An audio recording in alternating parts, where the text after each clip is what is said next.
आज भौतिक विज्ञान के इस टॉपिक में हम टॉपिक का नाम पहले ही लिखे हैं, गति एवं विराम। यानी कोई वस्तु गति में होती है और विराम में। हाँ, दो ही स्थितियाँ हो सकती हैं, या कि तो वस्तु गतिज अवस्था में है या कि तो विराम अवस्था में है ना। तो गतिज और विराम अवस्था में क्या क्या क्या प्रभाव पड़ते हैं देखेंगे। तो पहला प्रश्न है, गैस के अणु किस प्रकार की गति करते हैं। गैस के अणु यानी ब्राउनी गति, उनका नाम है ब्राउनी गति।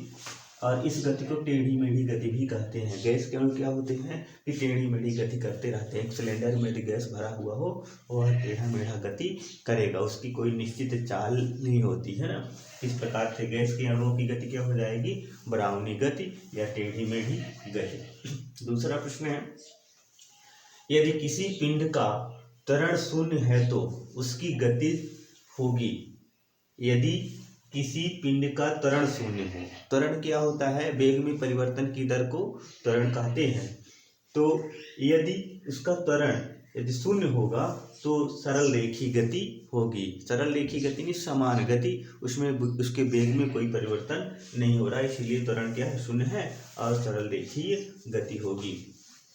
रॉकेट किस सिद्धांत पर कार्य करता है। तो रॉकेट किस सिद्धांत पर कार्य करता है, तो संवेग संरक्षण के सिद्धांत पर। रॉकेट संवेग संरक्षण के सिद्धांत पर कार्य करता है और इसको न्यूटन के तृतीय नियम भी कहा जाता है। तो न्यूटन का तृतीय नियम के अनुसार। चौथा, वृत्तीय पथ पर एक समान गति से गतिमान पिंड पर त्वरण उत्पन्न होने का क्या कारण है। यानी वृत्तीय पथ पर यानी गोलाकार पथ पर एक समान गति से यदि गोलाकार पथ पर एक समान गति से कोई पिंड गति कर रहा है तो उसमें जो त्वरण उत्पन्न होगा तो होने का क्या कारण है, तो लगातार गति की दिशा में परिवर्तन। यदि हम किसी भी वस्तु को वृत्ताकार पथ प्रदान करें तो उसमें क्या होगा, हर समय उसकी दिशा क्या होगी, परिवर्तित होती रहती है। तो लगातार गति की दिशा परिवर्तित होना। फिर 5वां नंबर है, क्रिकेट में गेंदबाज गेंद फेंकने से पूर्व दौड़ लगाते हैं, क्यों। क्रिकेट में जो गेंदबाज होता है तो पहले जब गेंद फेंकने की तैयारी करता है और फिर गेंद फेंकता है, यानी गेंद को फेंकने से पहले वो दौड़ता है, दौड़ लगाता है। तो दौड़ क्यों लगाता है, दौड़ इसलिए लगाता है कि गेंद की गति बढ़ जाए। गेंद की गति बढ़ाने के कारण तथा संवेग बढ़ाने के कारण, तो अधिक गति प्रदान करने के कारण गेंद को अधिक गति प्रदान हो और संवेग बढ़ने के लिए, ताकि संवेग बढ़ जाए। फिर छठा नंबर प्रश्न है,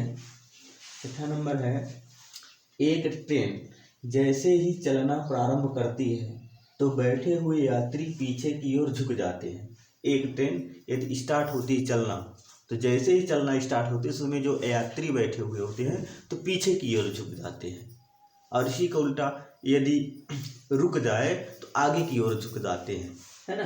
तो यहाँ पर प्रश्न ऐसा है, एक ट्रेन जैसे ही चलना प्रारंभ करती है तो बैठे हुए यात्री पीछे की ओर झुक जाते हैं।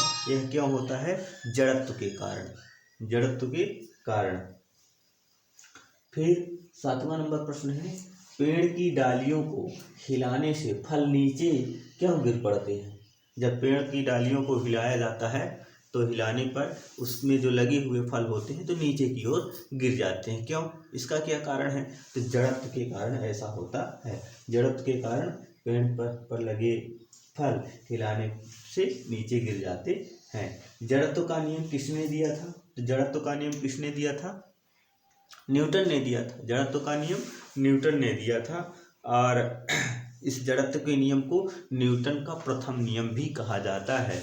ये जो जड़त्व वाले थे तो न्यूटन के प्रथम नियम को ही कहा जाता है। न्यूटन का प्रथम नियम ये है कि कोई वस्तु यदि गतिशील अवस्था में है तो गतिशील अवस्था में ही रहेगी, यदि विराम अवस्था में है तो वह विराम अवस्था में ही रहेगी जब तक उसमें कोई बाह्य बल ना लगाया जाए। यदि बाह्य बल लगा दिया जाता है तो उसमें परिवर्तन आ जाता है, यदि नहीं लगाया जाए तो उसी अवस्था में चलती रहती है। ठीक है, धन्यवाद।